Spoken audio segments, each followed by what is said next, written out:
मित्रों को हर हर महादेव। मैं पंडित निखिल शर्मा काशी से आप सभी ज्योतिष के विद्यार्थियों का स्वागत करता हूं मेरे YouTube चैनल में। षोडश वर्ग पत्रिका बनाने की विधि में हमने अगले पाठ तक जाना था कि चरखंड किस प्रकार बनाया जाता है। आज हम जानेंगे कि लंकोदयमान से स्वोदयमान उसको किस प्रकार बनाया जाता है। देखिए, हमने स्वोदयमान बनाने के लिए पलभा शुद्ध किया, चरखंड को बनाया। अब हम लंकोदयमान को स्वोदयमान बनाएंगे।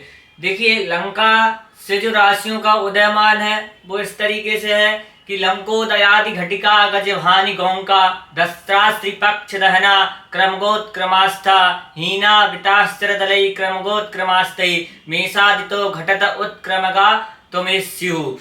इसका अर्थात है कि लंकोदयादि घटिका, लंका से उदय हो रही हैं राशियां, घटिका मतलब घटी के रूप में। गज अर्थात होता है कि 2, भा अर्थात होता है 7, नी अर्थात होता है 8। 278 जो मान निकला है वह मान निकला हुआ है मेष और मीन का।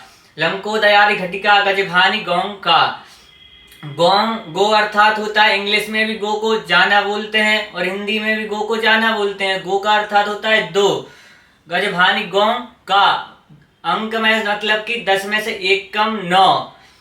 गजभानि गौंका दस्त्रा, दस्त्रा अर्थात कि 10 में से 1 कम 9। तो यह संख्या हमको प्राप्त होती है। गो अर्थात 2, 299 हमको संख्या प्राप्त होती है वृष और कुंभ के रूप में। फिर आगे श्लोक बोलता है त्रि अर्थात होता है 3। पक्ष, पक्ष मतलब कितना होता है, पक्ष कितने होते हैं, कृष्ण पक्ष और शुक्ल पक्ष। पक्ष अर्थात होता है 2। त्रिपक्ष दहना, दहन मतलब होता है अग्नि। अग्नि 3 प्रकार की होती है, एक गृहपत्य अग्नि, एक वैश्वानर अग्नि और एक दक्षिणामुण्य अग्नि होती है। जो कि गृहपत्य अग्नि घर में भोजन बनाने के लिए उपयोग में होती है, जो घर में जलने वाली अग्नि होती है उसको गृहपत्य अग्नि बोला जाता है। जो वैश्वानर अग्नि है वो कर्मकांड, पूजन, हवन इत्यादि शादी विवाह में जो अग्नि होती है उसको वैश्वानर अग्नि बोला जाता है। और दक्षिणामुण्य अग्नि जो होती है वह शमशान में जलती है।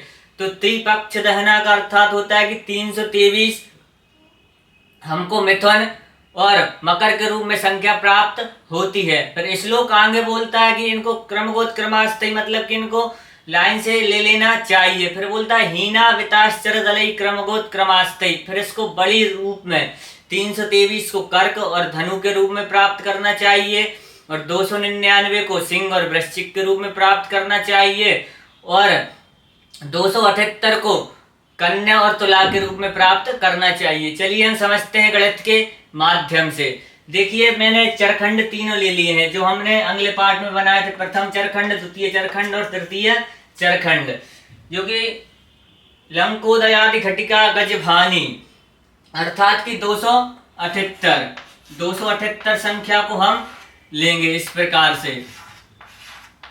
क्योंकि हमको चरखंड 3 संख्याओं में है तो हम 3 संख्याओं में लेंगे। इस प्रथम चरखंड को लेंगे सर्वप्रथम 50, 16, 50।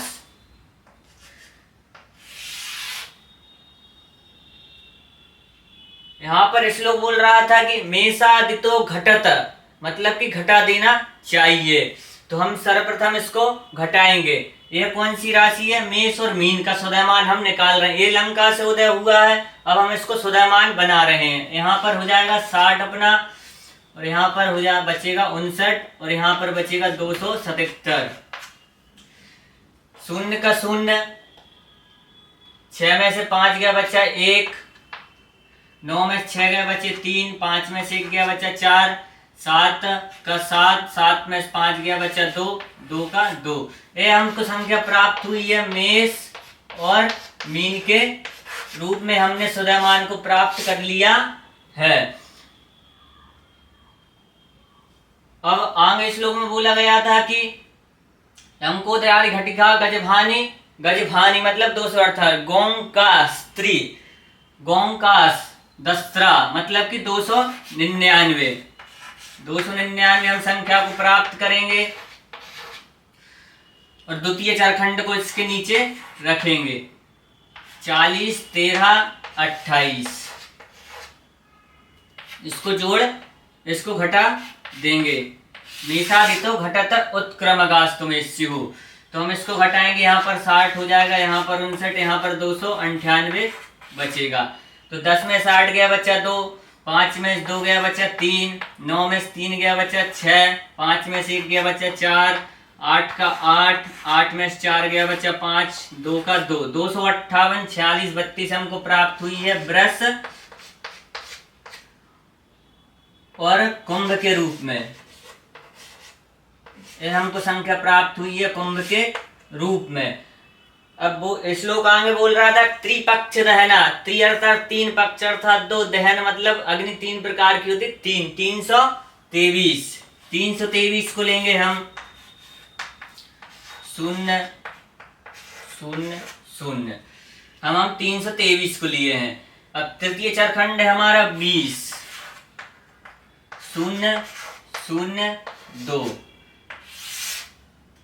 तो यहाँ पर 60, यहाँ पर 59 बचा, यहाँ पर 322, 60 में 2 गया बचा 58, 59 का 59, 2 का 2, 0, 2 में 2 गया बचा 0, 3 का 3, 302, 59, 58 हमको प्राप्त हुई मिथुन और मकर के रूप में। ये हमको सुदयमान प्राप्त हुआ मिथुन और मकर के रूप में। श्लोक बोल रहा था कि हीना विताश्चर दलई। अब हीना मतलब कि जो सबसे बड़ी संख्या हम उसको लेंगे 323 को, 323 0 0 0 0, और हम इसमें तृतीय चरखंड लेंगे। अब इसका ही हम उल्टा कर देंगे, सिर्फ यहाँ पर ये होगा कि यहाँ पर जोड़ना है। अब हमको हम जोड़ते हुए जाएंगे इसको। तृतीय चरखंड लेंगे हम 20 0 0 2, 2 का 2, 0 का 0, 3 का 3, 2 और 2 4 और 3। यह संख्या हमको प्राप्त हुई है किस रूप में? मिथुन और मकर हमको प्राप्त हो चुकी है। अब यह संख्या हमको प्राप्त हुई है कर्क और धनु के रूप में। यह हमको सुदयमान इनका प्राप्त हो चुका है। अब दूसरी संख्या थी हमारी 299 0 0 0 0। द्वितीय चरखंड है हमारा 40 13 28, 28 का 28, 13 का 13, 9 का 9, 9 4, 13 का 3, हाथ का 1 2 और 1 3। यह संख्या हमको प्राप्त हुई है सिंह और वृश्चिक के, सिंह और वृश्चिक के सुदयमान हमको प्राप्त हो चुका है। और अब 278 को हम लेंगे, 278 0 0 0 0। चरखंड लेंगे हम प्रथम 50 16 50, इसको भी हम जोड़ देंगे 50 16, 8 का 8, 7 5 12 का 2, हाथ का 1 2 और 1 3। यह संख्या हमको प्राप्त हुई है कन्या और तुला के रूप में। ये हमने सुदयमान बना लिया है, पूरी 12 राशियों का हमको सुदयमान प्राप्त हो चुका है। देखिए पलवा बनाया हमने, पलवा कर चरखंड बनाए तीनों, मेष और मीन का लंकोदय मान लिया और उसको सुदयमान बना लिया। 3 संख्याओं में हमने संख्याओं को घटाया है और 3 में हमने संख्याओं को जोड़ा है, तो हमको 12 राशियों का सुदयमान प्राप्त हो चुका है। यदि आपको अच्छे तरीके से समझ में आया हो तो मेरे YouTube चैनल को सब्सक्राइब करें, लाइक करें, कमेंट करें। सभी मित्रों को हर हर महादेव।